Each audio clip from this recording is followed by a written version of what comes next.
theory hat tip to the Black Lives Matter. Which he has a history of doing. And can we please stop with this bogus, unarmed narrative? One of the mothers who was on the red carpet with Beyonce, and it's, you know, fine that they're there, but her son was Michael Brown, and Michael Brown was killed because he tried to take possession of Officer Darren Wilson's handgun, and that's why he was shot and killed. So let's not act like this is an unarmed conversation. Second, Beyonce is perpetuating this myth that young black men are being gunned down, hunted in the streets by white police officers, and that is not only false. There's a Harvard study that was released this year by an African-American professor showing that police officers are actually just as likely to use lethal force on black suspects as they are on white suspects. And for Beyonce to continue to perpetuate this myth is not only false, but it's also harmful to community policing inside the communities that need the police the most, that are crime-ridden, and whose communities can be destroyed by criminals. Okay, Kathy, your thoughts. You're saying it's straight gun violence, and Katie points out that a lot of these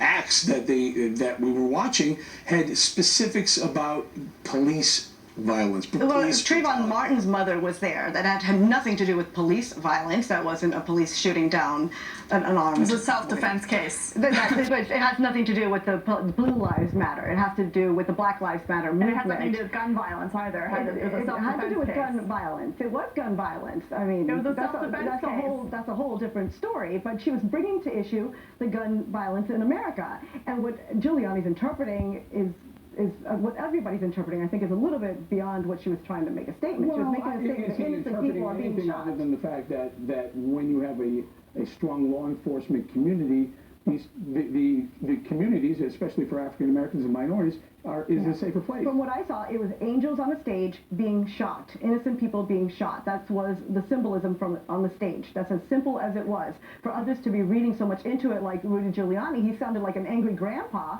putting down Beyonce, which we all love, Queen Bee, and she won 8 awards. She made history last night. So for angry grandpa to be putting down Beyonce is so silly. She was bringing about innocent people being murdered in America. This isn't the first time Beyonce has used the stage to point fingers at other times law enforcement. You remember the Super Bowl halftime act? You remember that one? It is, yes, I remember that one. It's incredible that the opposition in this debate is calling Rudy Giuliani, who actually took the crime rate down in New York City and actually saved black lives, calling him an angry grandfather, even though he's the one who actually has real solutions to solving crime in these neighborhoods that need it the most, while praising Beyonce for perpetuating a myth that not only is detrimental to community policing, but those who live in the areas that need the police the most. That is amazing to me. Beyonce has a choice here. She can either be part of the solution or part of the problem. Right now, she's part of the problem and continuing to perpetuate this myth that young black men are being hunted down in the streets. The number one cause of death